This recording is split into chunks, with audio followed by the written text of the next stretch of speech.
Dakaro ralio transliacijas pristato Tauras. Vyrų gira pelnytai.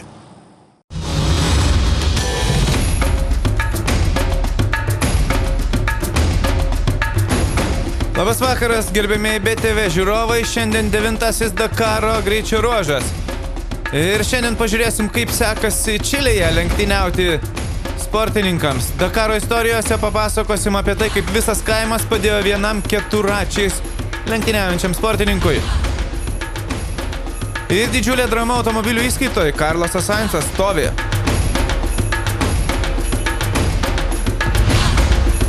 Dakaro žmonių rubrikoje papasakosim apie Toyota komandos vadovą ir jo darbo dieną. Na, o aistros rubrikoje apie šių Dakaro žvaigždžių herojus.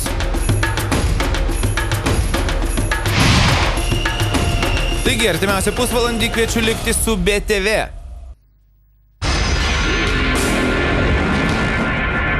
Ir motociklų įskaita kaip visada pradžioje. Taigi, vakar motociklų įskaitoje. Jeremis Izraelis turi vilčių užlipti ant podiumo. Tokios galimybės negaliu praleisti, dėl to mes komandoje keičiam strategiją. Cyrilas Depré, ar nevėlu jam atakuoti? Mano idėja yra daryti viską, kad vėl tapčiau lyderiu. Boreda Bortas, vienintelis arčiausiai šių lenktynių lyderio. Važiuosiu labai dideliu ritmu tam, kad tikiuosi, kad sulūž Komos motociklas, sako jis. Taigi, ar Komai viskas tvarkoje? Aš tai taip, Koma net prarado balsą nuo to, kad lėkė greitai. Taigi, šios dienos greičio ruožas 422 km, pirmas greičio ruožas šiemet Čilėje. Ir gale sportininkų laukia kopos.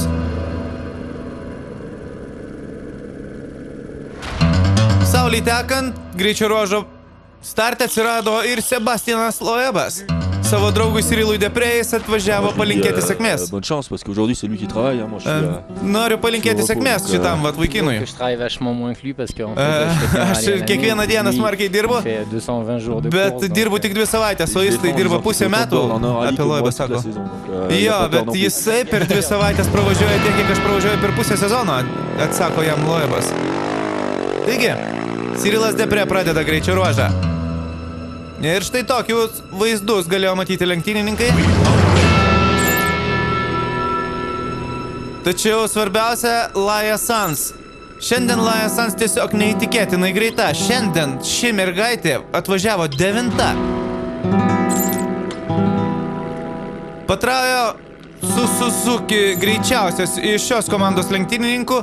Tiesa, tas greičiausias yra toli nuo lyderių. Šiandien jis 25. Koba Pšigonskis, mūsų kaimynas iš Lenkijos, šiandien turėjo problemų, nes sudaužė savo išmetimo sistemą. Kritau ir į akmenį atsitrenkė mano duslintuvas, nulūžo. Reikės susitaisyti per kurų užpilimą, sako Pšigonskis. Taigi, jis pabandė susitvarkyti sistemą ir galų gale finišavo 13 šiandien. Tiesa, Koba išsilaiko 7 bendrai įskaitoje, o tai Alanas Duklo aiškinasi su vienu iš sportininkų. Aš greitai pasivijau ir jisai tiesiog manęs nepraleido kelyje. Tai nėra normalu. Stefanas Vitko šiandien 5. Puikus pasirodymas šiam Slovakui ir šiandien Slovakų diena. Svitko kyla į 11 poziciją. Jakesas taip pat iš Slovakijos ir jam taip pat šiandien puikiai sekėsi, jis šiandien 8. Tačiau šis Slovakas išlieka 12 bendrai įskaitoje.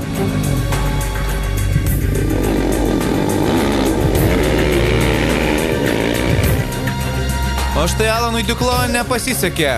Iš pradžių aiškinėsi su vienu iš priešininkų, po to jisai krito ir sulaužė motociklą. Teko prašyti savo komandos draugo pagalbos, kad partemptų į finišą. Ir žinoma, visos viltys patekti ant podiumo šiam sportininkui jau sudužo.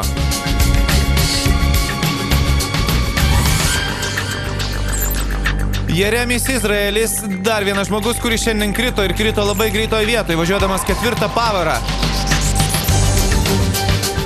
Tada pasiklydo kopose, nes sudaužė savo Iritrak įrangą, tai yra kelio knyga. Bet galų gale iki finišo jisai sugebėjo atvažiuoti 10 pozicijoje. Ir jis yra 4 ir iki 3 vietos jam trūksta tik tai pusės minutės. Cyrilas Depre 3 šiandien ir jis neaplenkė tų 2 žmonių, kuriuos turėjo aplenkti. Ir Bareda Bortas ir Markas Koma finišavo priešais jį. Taigi nesėkminga diena Cyrilui. Bareda Bortas šiandien pirmavo iki 1 kontrolės punkto, tačiau po to nusileido lenktynių lyderiui.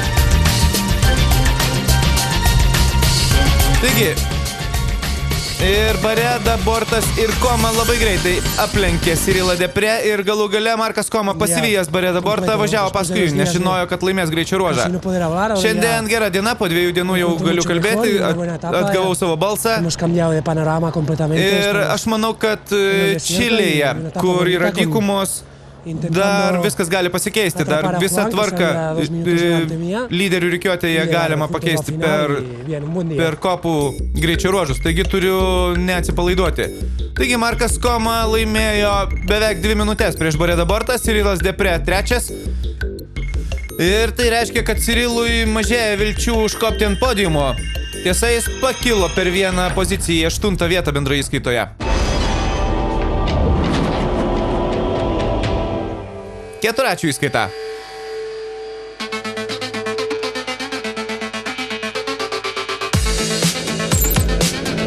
Ignacio Casale, lyderis bendroje įskaitoje šioje kategorijoje, kol kas važiuoja atsargiai, tačiau šiame greičių ruože jis prakirto ratą.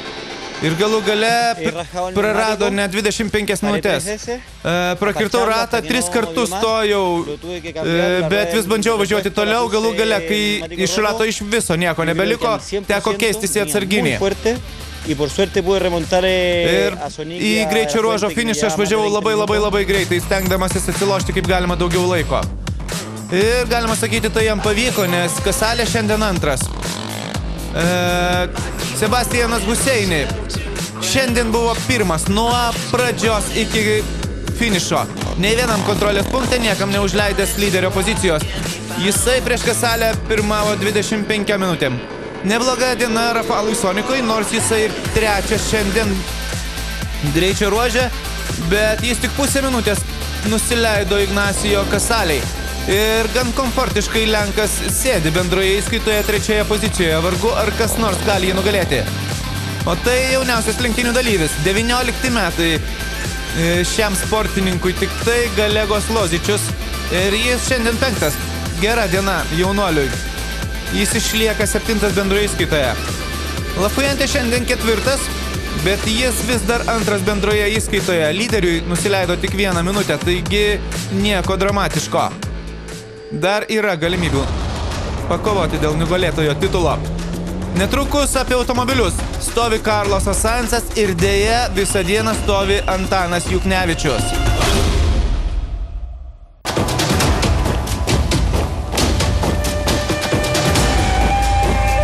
Tačiau iš pradžių Dakaro istorijos. Prieš 2 dienas Eugenijo Faure su 4 štai taip važiavo link finišo, jeigu tai galima pavadinti važiavimo.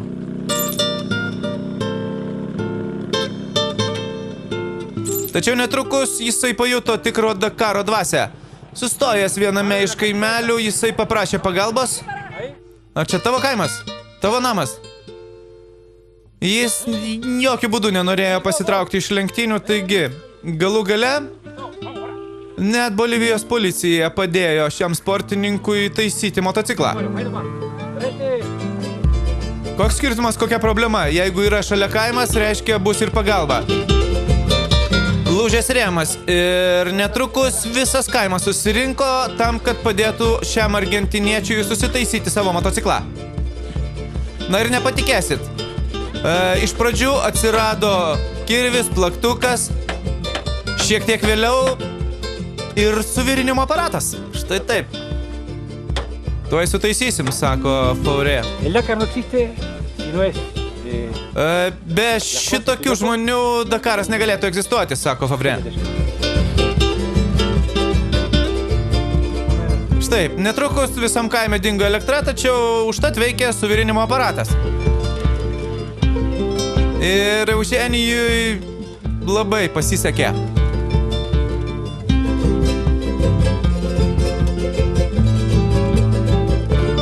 Falta... Nebegaliu kvėpuoti.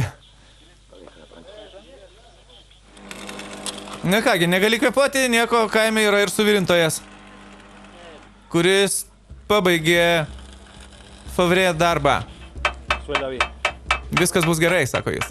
Suelda mejor que yo. Ai, dabar man jau geriau sekasi, sako jis. Štai taip, keturatis buvo suremontuotas ir argentinėtis negreitai, bet pasiekė greičio ruožo finišą.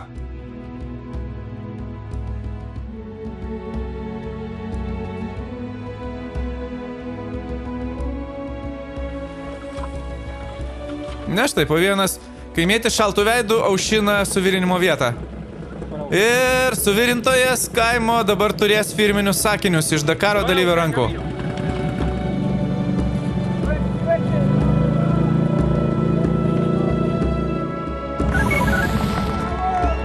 Ir galų gale 9 valandą vakaro argentinėtis pasiekė nakvynės vietą. Llegó. Aš čia. Creí que no llegaba. Aš galų gale esu beveik namie. Galvojau, kad niekada nepasieksiu finišo. Hay que ver si aguantó. Taigi, jeigu pažiūrėsite į klasifikaciją, Favras yra protokolose, jisai laiku suspėjo atvažiuoti į finišą. Na ir atvažiavęs į bivaką greitai patikrino suvirinimo vietą. Dabar praustis, valgyt ir greitai miegot. A soñar Ir con la- svajoti apie tai, kaip greitai atsidursiu namie. y pensar que esto fue una pesadilla y es al revés. Aš galvojau, kad miegu ir sapnuoju košmarą tam kaime, bet pasirodo viskas labai gerai.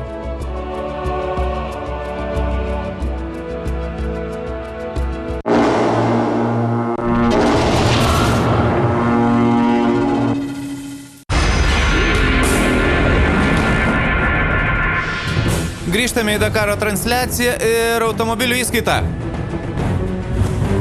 Iš Nanio Romos rankų pamažu slysta pranašumas, nes Stefanas Peterancelis vejasi jį kiekvienam greičio ruože.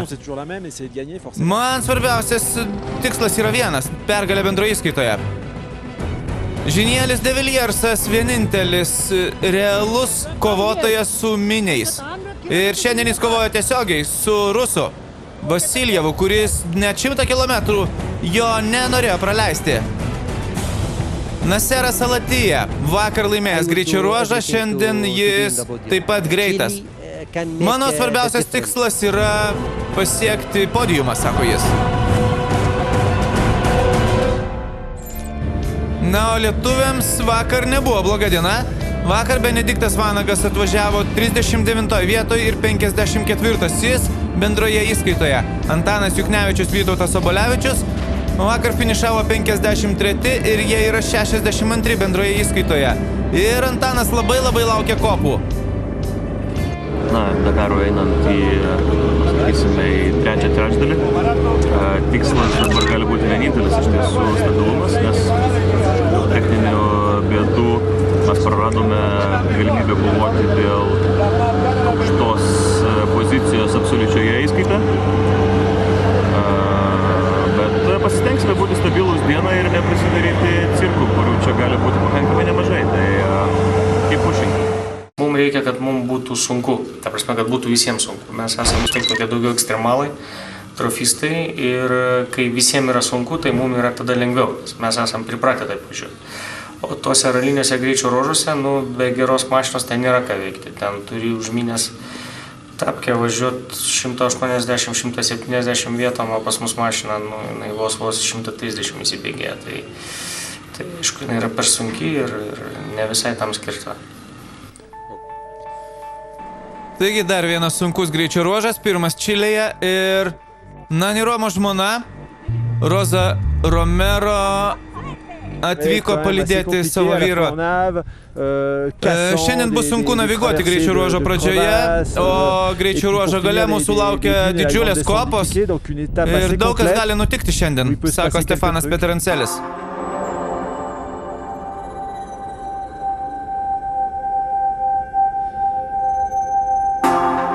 Žinielis de Villiersas šiandien žmogus, kuriam nelabai sekėsi. Dar greičio ruožo pradžioje jisai pradūrė net 2 ratus.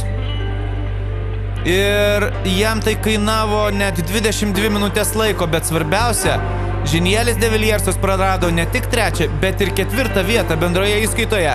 Taigi pietų afrikietis su Toyota nukrito į 5 vietą ir pirmauja dabar jau 4 miniai.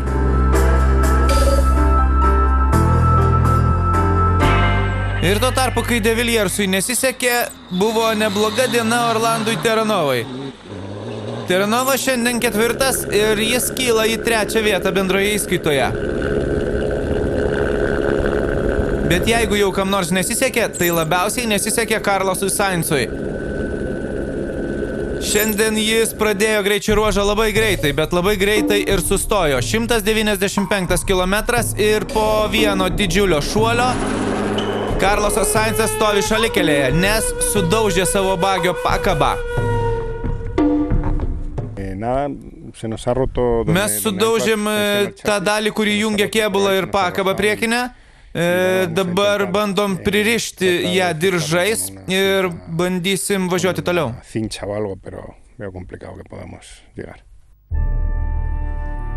Beveik 2 valandas jie užtruko taisydami savo bagį ir galų gale atvažiavo iki finišo.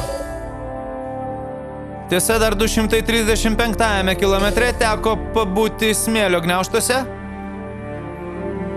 Galų gale Sainzas finišavo beveik 2 valandas, nusileidęs šio greičio ruožo nugalėtojui. Naseras Al-Attija pirmas pradėjo šį greičio ruožą, nes vakar jis laimėjo ir šiandien jis buvo vėl labai greitas. Jis finišavo 2 ir svarbiausia naujiena, kad jam iki 3 vietos, tai yra iki jo išsvajoto podiumo, trūksta tik 5 minučių. Nani Roma pamažu praranda persvarą. Kažkada jį nuo 2 vietos skyrė net 40 minučių. Šiandien Nani Roma tik 3 ir po šio greičio ruožo jį nuo Stefano Peterancelio skiria jau tik 12 minučių. Sunku, nelabai gera diena. Stefanas Peterancelis labai smarkiai spaudžia mus. Taigi, Stefanas Peterancelis, vienintelis tikslas jo galvoje – pergalė šių metų Dakare ir tai būtų 12 pergalė jo karjeroje. Ir šiandien jis laimėjo greičio ruožą ir tapo naujų rekordininku. Tai 64 laimėtas greičio ruožas Dakaro lenktynėse. Suprantu, kad psichologiškai Nani Romui daug sunkiau. Daug sunkiau yra tam, kurį vejiesi, o tas, kuris vejasi, visą laiką jaučiasi lengviau. Na ir blogos žinios ir lietuvių stovykloje. Antanas Juchnevičius sustojo 2 kontrolės punkte ir nevažiuoja, nes neužsiveda jo visureigio variklis. Benediktas Vanagas likus 2 kontrolės punktam taip pat stovi jau ilgą laiką, bet tikėkime, kad tai tik tai strigęs smėlyje visureigis ir Benui viskas bus gerai.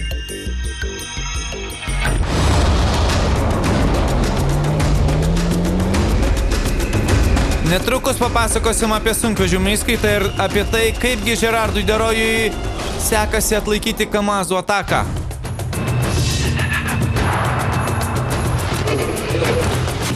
Tačiau iš pradžių žmonės. Ir šiandien mes papasakosim apie tai, ką Dakaro lenktynėse veikia komandos vadovas.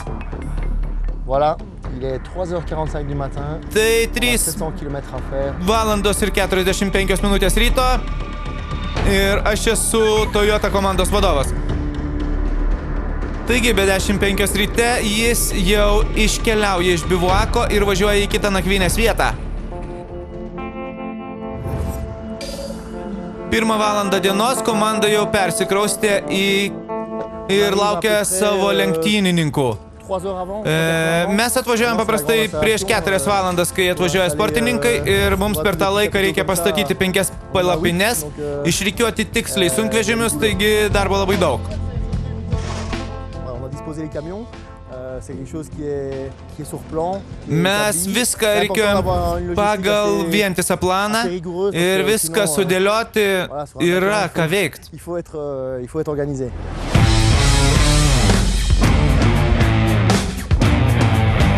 Taigi, atvažiavę ir įsikūrę bivuakę, visi komandų vadovai pradeda stebėti, kaip važiuoja jų lenktynininkai. Kartais tai būna sunku padaryti. Niekaip nesuprantu, bandau sekti savo automobilius, bet blogai dirba internetas ir nieko nesimato. Galų gale, Žinielis de Viljersas šiandien nepasirodė nei vienam kontrolės punkte internete ir atvažiavo tik tai į finišą. Štai jisai septintas. Po viename greičio ruožo vietoje vienoje jisai turėjo sustoti. Manau, kad turi kažkokių techninių problemų. Ir dabar vėl komandos vadovui pilna darbo, todėl kad jis turi išklausyti visus komandos lenktynininkus, sužinoti, kokios problemos kankina jų automobilius ir duoti komandas mechanikams, kurie iki ryto turi laiko sutvarkyti ir paruošti automobilius naujai dienai. Taigi, 9:30 vakaro ir komandos mechanikai dirba, komandos vadovas tikrina, kaip vyksta pasiruošimas kitos dienos lenktynėms. Ir galų gale 2:30 nakties komandos vadovas eina porai valandų pamiegoti.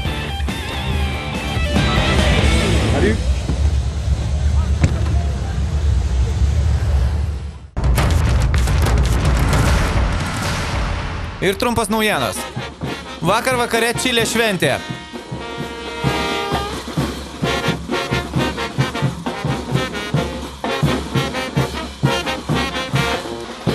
Kalama miestelėje, ten kur buvo įsikūręs bivuakas, buvo surengtas didžiulis pasirodymas vietinių nacionalinių šokio grupių ir žinoma visus pasveikino Čilės turizmo ministras. O tai kažkada buvo Renault Dusteris. Tačiau Jose Garcijai nepasisekė, jis turėjo pasitraukti iš lenktynių po didžiulės avarijos. Laimiai kitas Renault Dusteris važiuoja ir važiuoja visai neblogai.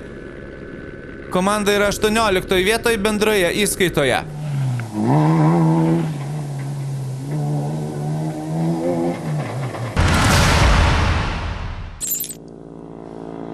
O tai Janičis Gujo Markas ir tai yra motociklininkas, kuris yra visiškai paskutinis bendroje įskaitoje. 84 iš 84 dalyvių. O štai Olandas Henkas yra žmogus, kuris važiuoja Dodge Ram automobiliu, tačiau jam neužtenka vieno šturmano. Jis važiuoja su 2 šturmanais.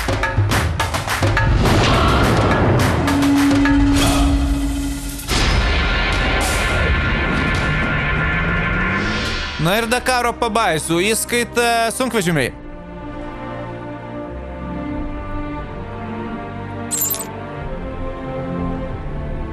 Tikras išbandymas šiandien laukia Marcelio Van Vlyto su Mano. Šiandien jis praleido labai daug laiko dykumoje ir vis dar bando kapstytis iki finišo. Hansas Steisis irgi buvo daug kartų pasiklydęs šiandien. Ir nepaisant to, kad jis aplenkė Carlosą Sainzą greičio ruože, tai jam nepadėjo. Alešas Lopraisas šiandien 5. Ir šiandien jis 5 ir bendroje įskaitoje. 2 valandos jis skiria nuo išsvajoto podiumo. Ir šiandien buvo Kamazų diena. Kaip visada, vienas iš Kamazų lekia kaip kamikadzė, 2 važiuoja šiek tiek atsargiau ir žiūri, ką darys Derojus, laukia Derojaus klaidų. Šiandien ši taktika ir vėl pasiteisino, Karginovas šiandien nugalėjo. Nikolajevas 3, Sotnikovas 4. Ir svarbiausia, kad Karginovas atsilošė prie Žerardą Derojų šiandien net 19 minučių. Taigi, Žerardas Derojus kol kas išlieka bendroje įskaitoje lyderių, tačiau Karginovas Nuo jo atsilieka jau tik 13 minučių. Jeigu taip bus ir rytoj, mes pamatysime naują lyderį sunkvežimių įskaitoje. Taigi Gerardui Derojui reikia stengtis, kad išlaikytų pranašumą.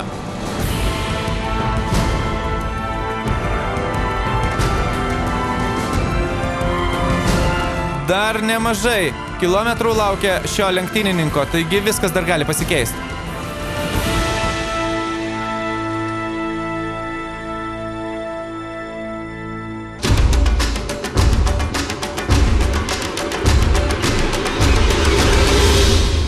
Dakaro aistros rubrikoje Dakaro žvaigždės pasakoja apie savo herojus.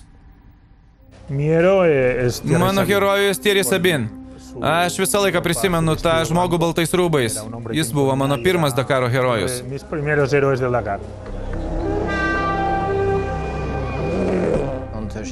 Cyrilas Depré. Mano herojus tai Stefanas Peterancelis.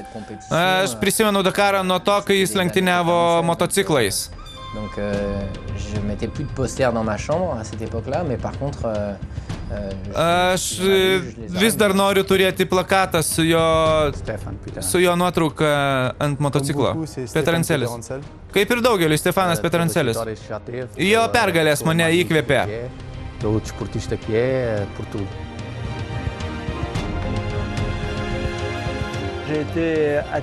Stefanas Peterancelis. Man patiko Oriolio ir Nevio dvikova, bet man jie ne herojai. Tikras herojus buvo Ayrtonas Senas.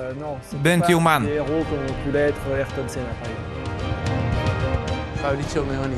Fabricio Meoni. Jis toks aistringas, toks karštas.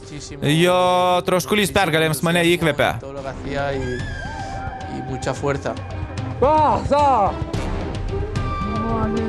GPS di merda, 2 GPS. Forcément Hubert, Oriol. Hubertas Oriolis. Mano tėvas buvo jo mechanikas. Aš prisimenu šį lenktynininką nuo mažų dienų. Gostava bastante do Gaston Rayet naquela altura, que foi piloto que eu vi correr motocross. Gastonas Rayet, todėl kad tas žmogus važiavo ir motokrosą. Cyrilas Depré irgi mano herojus. Man Ari Vatanenas. Dėl to, kad man labai patinka jo vairavimo stilius.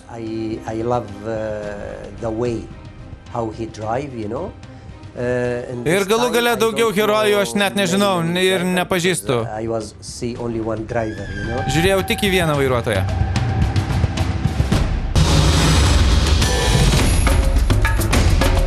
Na ir kasgi mūsų laukia rytoj? Dar vienas greičio ruožas ir reikėtų atkreipti į 2 lenktynininkų kategorijas. Tai yra automobilių įskaita. Ar Stefanas Peterancelis sugebės aplenkti Nani Romą rytoj? Ir sunkvežimių įskaita. Ar Gerardas Derojus atsilaikys prieš Kamazo atakas? Taigi likite su BTV ir nepamirškite žiūrėti mūsų rytoj vakare. Gero vakaro. Iki.